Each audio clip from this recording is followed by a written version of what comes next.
Du mercredi 17 mai au dimanche 28 mai, Laurent et Mathieu sont en direct sur la plage Belle Plage à Cannes de 16h à 19h. Des tas de cadeaux à gagner et toutes les infos sur le festival du film à ne pas manquer.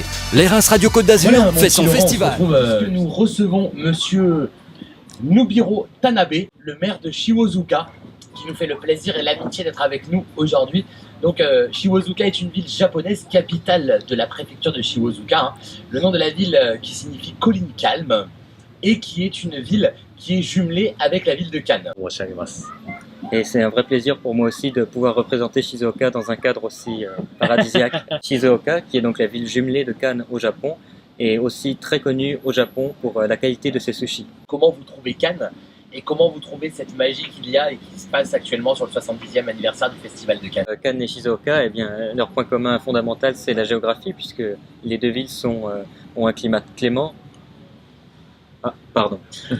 Deux villes donc qui ont un climat très clément, un bord de mer magnifique et de belles montagnes. Et puis désormais, mon premier but, ce sera de renouer les liens personnels avec Monsieur Lisnard. Donc c'était un vrai honneur d'être invité pour le Festival de Cannes en mai de cette année. Et en retour, nous invitons donc Monsieur Lisnard à venir visiter Shizuoka en novembre de cette année. On va en profiter, on va y aller aussi. de Cannois qui connaissent l'existence de Shizuoka, la ville jumelée. Donc ce serait avec un grand plaisir qu'on vous inviterait à venir au pied du mont Fuji pour diffuser à Radio Les Reims. Est-ce que vous allez monter les marches? Alors ma femme, j'ai proposé à ma femme de venir avec moi pour l'émission de radio, mais elle a dit qu'elle ne voulait pas que son maquillage coule, et donc qu'elle restait à l'hôtel jusqu'à la montée des marches. D'accord. En tout cas, monsieur le maire de Shizuoka qui a appris à dire konnichiwa. Eh ben écoute, je vais te dire un truc, et je pense du plus profond de mon cœur, j'ai adoré ce monsieur le maire. Très ému et en tout cas, voilà, c'était un grand plaisir. Nous allons parler du premier film qui va être en compétition ce soir. Il s'agit d'un film de Sofia Coppola, le film Proie. De sécession dans le sud profond, les pensionnaires d'un internat de jeunes filles recueillent un soldat blessé du camp adverse. Alors qu'elle lui offre un refuge et pansant ses plaies, l'atmosphère se charge des tensions sexuelles et de dangereuses rivalités éclatent jusqu'à ce que des événements inattendus ne fassent voler en éclats interdits et tabous. Donc c'est un thriller dramatique qui sortira dans les salles le 23 août. Et je suis persuadé que ce film obtiendra au moins une prestigieuse récompense, si ce n'est qu'au moins par le rôle tenu par les personnages. Ce film, je vous conseille vivement d'aller le voir quand il paraîtra sur les écrans. Il s'appelle Les Proies et je lui donne une note de 17 sur 20. Film en compétition, c'est Rodin, en réalisateur de Jacques Doyon. L'histoire raconte, ça se passe à Paris en 1880 et vous avez Auguste Rodin qui reçoit enfin à 40 ans sa première commande de l'État, qui sera la porte de l'enfer composée de figurines dont certaines feront sa gloire comme le baiser et le penseur. Il partage sa vie avec Rose, sa compagne de toujours, lorsqu'il rencontre la jeune Camille, Claudel, son élève la plus douée qui devient vite son assistante, puis sa maîtresse. Beaucoup de scènes sont à mon sens trop sombres, mais le film est admirablement joué par Vincent Lindon, qui peut prétendre à un prix d'interprétation masculine. Nous allons à nouveau continuer avec une invitée qui nous fait le plaisir d'être avec nous aujourd'hui et qui présente un film à la Ciné Fondation de Cannes, un film qui s'appelle À perdre haleine. C'est un film d'animation qui dure 4 minutes et nous recevons Léa. Juste c'est le monsieur qui a composé la version musicale du film. J'ai passé beaucoup de concours d'école de cinéma d'animation, dont La Poudrière à Valence. Et donc je suis rentrée dans cette école qui forme des auteurs-réalisateurs sur 2 ans. Voilà. D'accord. Et j'ai mon film de fin d'études en fait qui est présenté à la Ciné Fondation. Donc c'est un film que j'ai terminé l'année dernière. C'est une inspiration très personnelle, c'est-à-dire que c'est un événement. Vous n'avez pas vu le film, mais ça parle d'angoisse, d'anxiété, de crise d'angoisse. Et donc c'est quelque chose que j'ai vécu en fait avant mon entrée à l'école. Et ça a été tellement éprouvant que je voulais vraiment parler de ça. Et en fait l'anxiété, le trac, c'est un sentiment assez universel. On a tous au moins vécu ça. Et ce qui m'intéressait, c'était d'essayer de représenter cette angoisse, de donner de la chair à cette angoisse au travers de l'animation, qui est un média où on peut vraiment Enfin, il n'y a pas de limite. Comment on fait pour composer une musique sur un film comme ça d'animation? Je tiens à préciser qu'en fait, en tout cas dans mon travail, la musique a un rôle énorme. Enfin, à l'écriture, je travaille avec beaucoup de musique et donc très vite, j'ai travaillé avec Pierre, même à l'état d'ébauche du film. Avant qu'il soit fini, on n'a pas fini le film, ensuite il a fait la musique. On a vraiment travaillé de concert ensemble pendant 6 mois.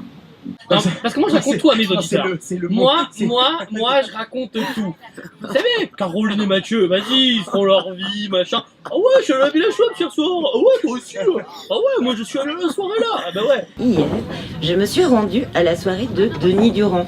Denis Durand qui est... un grand couturier.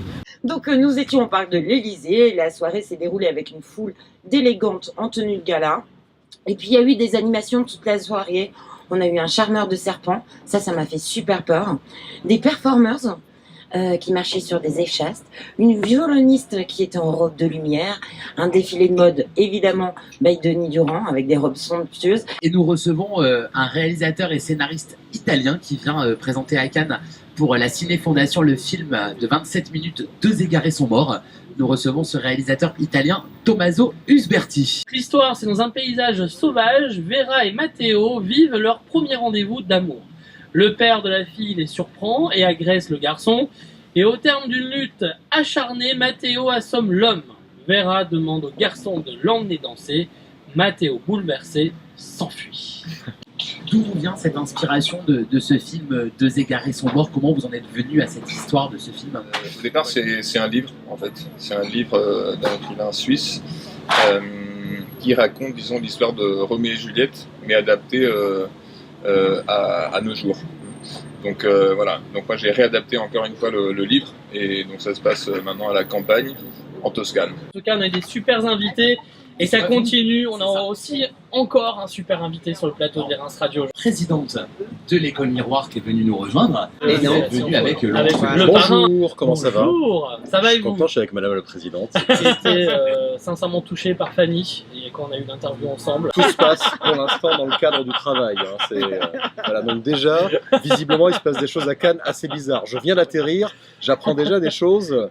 Je croyais que c'était une équipe sérieuse. Apparemment, on se lâche à Cannes. Un petit peu... Où est la face cachée? C'est trop beau pour être vrai. Voilà, c'est ça. Non mais alors, attendez, c'est pas non plus... on n'est pas en train de faire un cadeau et dire aux gamins qu'ils vont devenir des superstars. C'est pas ça l'idée. C'est que, en fait, le principe de l'école Miroir, c'est d'essayer de briser entre guillemets, et les chaînes de l'esclavage mental, en fait. Et là, juste pour mettre le pied à l'étrier, pour aider à accéder à un milieu où certains se disent que ce n'est pas pour eux, et pourtant, il y a quelque chose qui brûle au fond d'eux, une envie d'exprimer quelque chose, parce qu'être comédien, c'est quelque chose d'extrêmement engageant aussi. Et à un moment, il y a déjà... besoin de se libérer de cette peur, de cette angoisse de prendre la parole en public, de pouvoir se livrer, de pouvoir se mettre à nu. Alors si c'était possible qu'au-delà de ce problème que chacun doit régler avec soi-même, si c'était possible déjà de briser ces petites chaînes que l'on a, nous on est là pour ça en fait, c'est de le dire, en fait c'est possible, mais attention, ça ne sera possible que si vous avez envie de travailler. Nous on vous dit juste, venez à l'école Miroir. Il y a des professionnels qui viennent, il y a des grands comédiens qui viennent donner des cours, Alan Boone est un mec absolument extraordinaire, c'est un putain de comédien et c'est vraiment un coach. Moi j'ai suivi ses cours, c'est quand même quelque chose d'absolument hallucinant. Et un metteur en scène extraordinaire également. Et voilà. D'ailleurs on le salue. Et c'est gratuit quoi. Hein, donc les jeunes vont venir parler d'eux, parler de leur envie, pourquoi ils ont envie de faire ce métier. Et voilà, il n'y a pas de filtre, qui nous raconte, qui se raconte vraiment.